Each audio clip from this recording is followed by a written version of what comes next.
డబ్బు, అనారోగ్యం, ఉద్యోగం, వ్యాపారం అప్పులతో బాధపడుతున్నారా? వెంటనే జేకేఆర్ గురువు గారికి కాల్ చేసి అపాయింట్మెంట్ తీసుకోండి. నమస్కారం, మీరు చూస్తుంది India's largest digital media network Suman TV. మనతో పాటు ఉన్నారు బ్రహ్మశ్రీ డాక్టర్ ప్రదీప్ జోషి గారు. నమస్కారం గురుగారు. శ్రీమాత్రే నమః. గురుగారు, ఈరోజు మనం కలవడానికి ఒక ఉద్దేశం, మన ముందు కొంతమంది మహిళా మనులు ఉన్నారు చూసారా, లక్ష్మీదేవి లాగా చక్కగా అలంకరించుకొని కూర్చున్నారు. ప్రతి ఒక్కరి మధ్యలో ఒక సందేహం, ధర్మ సందేహం, అది డైరెక్ట్గా మీ ద్వారా నివృత్తి చేసుకోవాలని ఇక్కడికి విచ్చేశారు గురుగారు. అయితే ప్రశ్న వారిదైనా, సందేహం వారిదైనా, మీరు చెప్పే సమాధానం చూసే సుమన్ టీవీ ప్రేక్షకులకి అందరికీ, కోట్లాది మందికి ఉపయోగపడుతుంది. మరి ముందుగా మీ అందరికీ స్వాగతం అండి. నమస్కారం. ప్రదీప్ జోషి గురుగారు తెలియని వాళ్ళంటూ ఎవరు ఉండరు. సో గురుగారు ఎప్పుడు వస్తారా అని అందరూ చాలాసేపు నుంచి వెయిట్ చేస్తూ ఉన్నారు. ముందుగా మిమ్మల్ని మీరు పరిచయం చేసుకొని మీ ప్రశ్న ఏంటో చెప్పండి. నమస్తే అండి గురుగారు. నా పేరు శోభారాణి.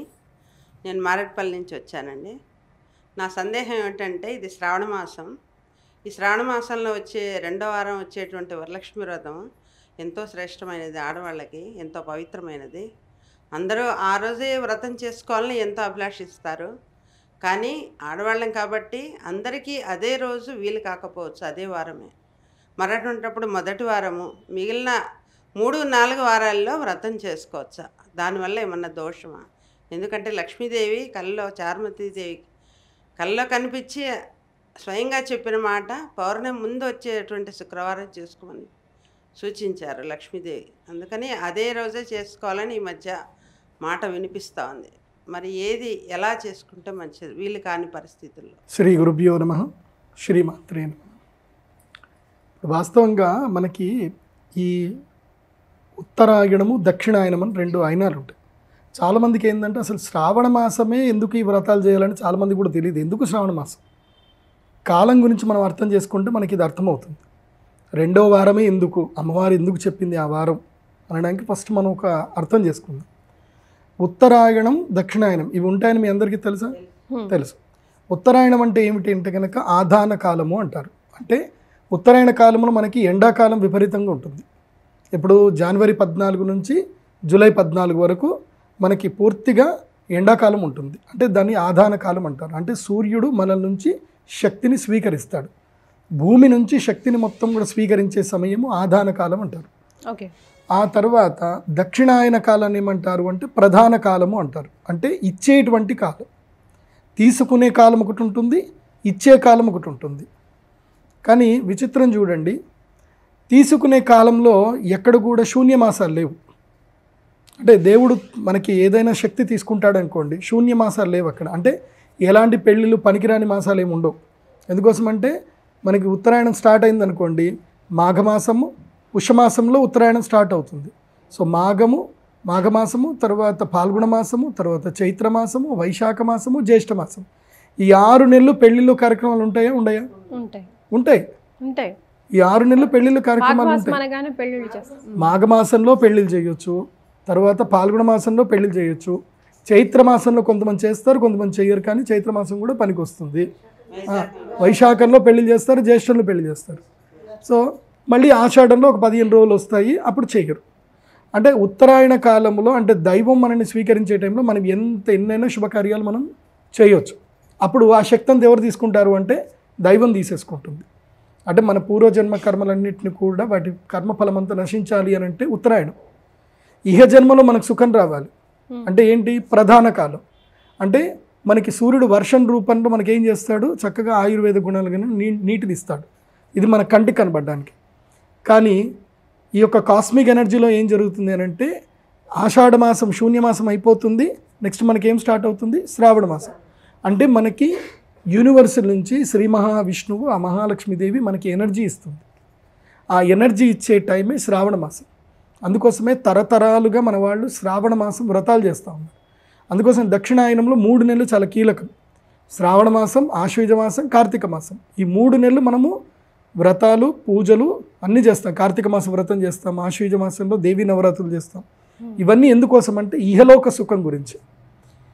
అయితే మీరు అడిగారు 2వ శుక్రవారమా 3వ శుక్రవారం అని. ఏదైనా సరే పౌర్ణమికి ముందు వచ్చేటువంటి శుక్రవారము చాలా శ్రేష్టమైంది. ఎందుకోసం అంటే ప్రధాన కాలము లోపల అంటే ఇప్పుడు ఉదాహరణకు చెప్పాలంటే మనకి సూర్యుడు ఉదయిస్తున్నాడు అని మనకు కనిపిస్తుంది.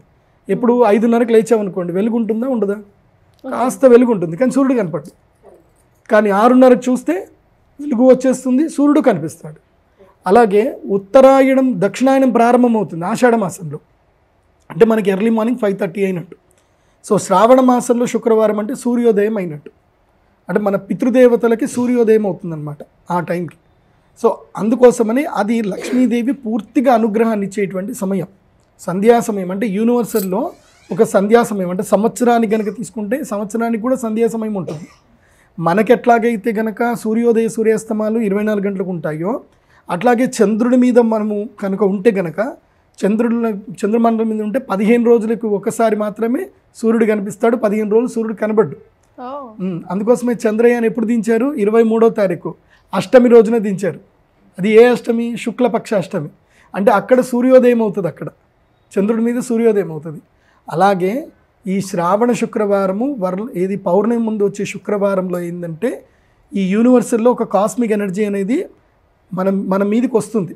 ఇది అదృష్టాన్ని ఇవ్వడానికి, ధన సంపదను ఇవ్వడానికి ఆ ఎనర్జీ వస్తుంది. ఆ ఎనర్జీ వచ్చి ఎప్పటిదాకా ఉంటుందంటే ధనుర్మాసం వరకు ఉంటుంది, అంటే డిసెంబర్ 22వ తారీఖు వరకు ఉంటుంది. ఆ ఎనర్జీని మనం ఒడిసి పట్టుకోవాలంటే ఏం చేయాలంటే ఒక కలశం పెట్టుకొని ఒక సంకల్పం చేసుకొని పూజ చేసుకోవాలి. కాబట్టి మీరు అన్నట్టుగా స్త్రీలకి ఋతుక్రమ రీత్యా కానీ, ఏదైనా ఒక సమస్యల రీత్యా కానీ, ఉద్యోగ సమస్య రీత్యానో వాళ్ళకి ఆ పౌర్ణమికి ముందు శుక్రవారం వ్రతం చేసుకోవడం కుదరలేదు. అప్పుడు ఏం చేయాలి? అక్కడి నుంచి ఎప్పటి వరకు ఎనర్జీ ఉంటుందని చెప్పాను? డిసెంబర్ 22వ తారీఖు వరకు మనకి ఆ ఎనర్జీ భూమి మీద ఉంటుంది. కాబట్టి ఆ తర్వాత పౌర్ణమి తర్వాత కూడా మనము చేసుకోవచ్చు, దాంట్లో ఎలాంటి దోషం లేదు. కానీ భక్తి చాలా ప్రాధాన్యమైనటువంటిది. చాలామంది వరలక్ష్మి వ్రతం చేస్తారు, కానీ శ్రీ సూక్తం ఎవరూ చదువుకోరు చాలామందికి. అంటే అష్టోత్తరం చదివేసుకుంటారు, శ్రీ సూక్తం చదవరు. శ్రీ సూక్తం తప్పకుండా మీరు వినండి. మీకు సుమన్ టీవీలోనే శ్రీ సూక్తం ఆడియో కూడా ఉన్నాయి, మీకు యూట్యూబ్లో పెట్టుకొని చక్కగా శ్రీ సూక్తం వినండి. అందరూ కలిసి కథ డిస్కస్ చేసుకోండి. ఎందుకు చారుమతి కళ్ళలోకి వచ్చి అమ్మవారు ఎందుకు చెప్పింది? మరి చారుమతికి ఓన్లీ చెప్పిందే, చారుమతి ఒక్కతే చేసుకోవాలి కదా, చేసుకోలేదు. ఏం చేసింది? ఇరుగు పొరుగు అందరినీ పిలిచిన తర్వాత వ్రతం అయిపోయింది. వ్రతం అయిపోయిన తర్వాత మొదటి ప్రదక్షిణలు చేస్తే అందరికీ ఖాళీ అందలు వచ్చాయని చెప్పేసి అన్నారు. ఇప్పుడు ఈ జనరేషన్ 90s 2000లో పుట్టిన వాళ్ళు ఇదంతా బుల్షిట్, అదేదో కట్టుకుంటే కాళ్ళకి గజ్జరేట్లు వస్తాయి, అవన్నీ జరిగేటి కావు అని ఇట్లా చాలామంది అంటారు. అలా ఎవరైనా అనుకుంటే కనుక మీరు తప్పకుండా ఒక యోగి ఆత్మకథ పుస్తకం తప్పకుండా చదవండి. ఎందుకోసమంటే ఈ ప్రపంచంలో మనకి కంటికి కనబడేది చాలా తక్కువ, కంటికి కనబడేది చాలా ఎక్కువ. ఇప్పటికీ నేను హిమాలయ యోగులు బాబాల దగ్గరికి వెళతాను, వాళ్ళు కనికట్టు విద్య తెలిసినటువంటి వాళ్ళు కూడా చాలామంది ఉన్నారు. నా ముందే నాకు 2000 రూపాయల నోట్లు 1,00,000 కట్టని ఇంత పెద్ద చూపించారు నా కళ్ళ ముందే. ఇదిగో నీకు 2000 నోట్లు చూస్తావు, ఇదిగో చూడు అని చెప్పి ఇట్లా చూపించారు. తీరా చూస్తే ముడితే అక్కడ లేవు, కానీ కనికట్టు విద్య వాళ్ళు చూపించారు, నా కంటికి మాత్రం కనిపించింది.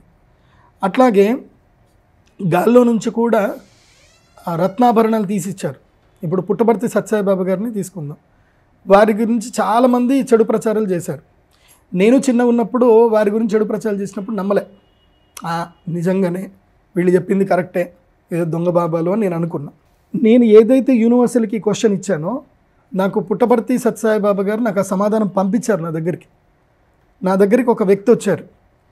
ఆ వ్యక్తికి సాయిబాబా గారు ఏంటంటే ఒక గోల్డ్ రింగ్ ఇచ్చారు, ఆయన ఇలా అని గోల్డ్ రింగ్ ఇచ్చారు. ఇస్తే ఆయన కూడా అనుకున్నాడట, బాబా గారు ఇచ్చారు సంతోషమే, ఏదో కనికట్టు ఏమో అని అనుకున్నాడట. అది ఏమైందట అంటే కాలక్రమేణా అది కట్ అయిపోయింది. కట్ అయిపోయిన తర్వాత అది నిజంగా బంగారమే కట్ అయిపోయింది. తర్వాత ఈయన ఎవరు కంసాలి దగ్గరికి వెళదాము చేపిద్దామని అనుకుంటున్నాడు, కుదరట్లే, తీసి లోపల పెట్టాడు. తర్వాత ఒకరోజు ఎవరో కంసాలి ఫోన్ చేశాడు, అరే పని ఉంది కదరా, నాకు గోల్డ్ రింగ్ ఉంది, అది చేయించుకోవాలి, అది పెట్టుకున్నంతసేపు నాకు అదృష్టం వచ్చింది, అది తీసిన తర్వాత నాకు కలిసి రావట్లేదు అని చెప్పి లాకర్ తీసి అది తీసేసరికి అది యాజ్ ఇట్ ఈజ్ ఉంది, అది తెగిపోయింది, ఆటోమేటిక్గా అదే కనెక్ట్ అయిపోయింది, అదే సెట్ అయిపోయింది. ఇది ఆ వ్యక్తి నాకు స్వయంగా చెప్పాడు. నేను అసలే నమ్మని వ్యక్తిని, నేను ఆ రోజు నుంచి అప్పటి వరకు నేను పుట్టపర్తికి పోలేదు. ఆ తర్వాత పుట్టపర్తి పోయేసి వచ్చాను. నేను పుట్టపర్తికి నేను వెళ్ళిన తర్వాత కూడా నాకు చాలా మార్పులు వచ్చాయి. అక్కడ ఒక స్లోగన్ రాస్తారు, love ever, hurt never, serve ever.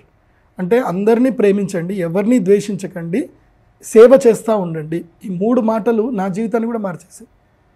అందుకే వరలక్ష్మి వ్రతంలో అందెలు వచ్చాయి, ఆభరణాలు వచ్చాయంటే ఇవి అందెలు ఆభరణాలు మీకు లైవ్గా రాకపోవచ్చు, కానీ ఏదో ఒక రూపంలో తప్పకుండా అమ్మవారు ఆ వరాన్ని ఇస్తుంది, గ్యారంటీగా ఇస్తుంది.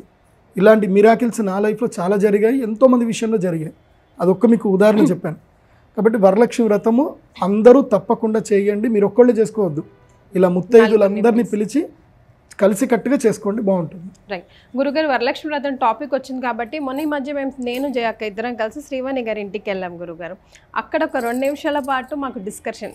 దేనికి అంటే వాయనం ఇచ్చేటప్పుడు ఇదిగోండి ఇలా తీసుకోవాలా, ఈ ఫ్రంట్ కొంగుతో తీసుకోవాలా అన్నది ఒకటి, ఎలా తీసుకుంటే ఏం వాయనమే కదా అని ఒకవైపు డిస్కషన్ అయితే, ఇలా తీసుకోవాలంటారు మా పెద్దలని నేను, ఇలా తీసుకోవాలి భిక్షాందేహి అన్నట్టు అని ఒకరు, మరొకరేమో ఇటు తిప్పి తీసుకోవాలని ఒకరు. నిజంగా ఈ క్లారిటీ నాకైతే కావాలి. విషయం ఏంటంటే మీ అందరికీ ఓడి బియ్యం అని తెలంగాణలో వినే ఉంటారు. తెలంగాణ సాంప్రదాయం అయితే ఓడి బియ్యం తప్పకుండా ఉంటుంది. ఒడి అంటే ఏమిటి? మీరు అందరు చిన్నపిల్లల్ని ఎత్తుకున్నారు కదా, మీ అందరు పిల్లల్ని ఎత్తుకున్నారు. ఒడి అంటే ఏమిటి? ఇదే కదా ఒడి అంటే. ఇది ఇక్కడ మనకి అనాహత చక్రం ఉంటుంది, మనకి చక్రాలు ఉంటాయి, 6 చక్రాలు ఉంటాయి. ఇది మనకి సహస్రార చక్రం, ఇది మనకి ఆజ్ఞా చక్రం, ఇది విశుద్ధి చక్రం. ఈ 3 చక్రాలు పైన. తర్వాత మనకి అనాహత చక్రం అని హృదయ స్థానంలో ఉంటుంది. ఆ తర్వాత మూలాధార చక్రము, స్వాదిష్టాన చక్రం, మణిపూరక చక్రాలు, ఇవి కింద భాగంలో ఉంటాయి. ఈ రెండింటిని అనుసంధానం అంటే కింద 3 చక్రాలు ఉంటాయి, పైన 3 చక్రాలు ఉంటాయి. మధ్యలో ఉండే చక్రం పేరేంటి? అనాహత చక్రం. అంటే అది హృదయ స్థానం.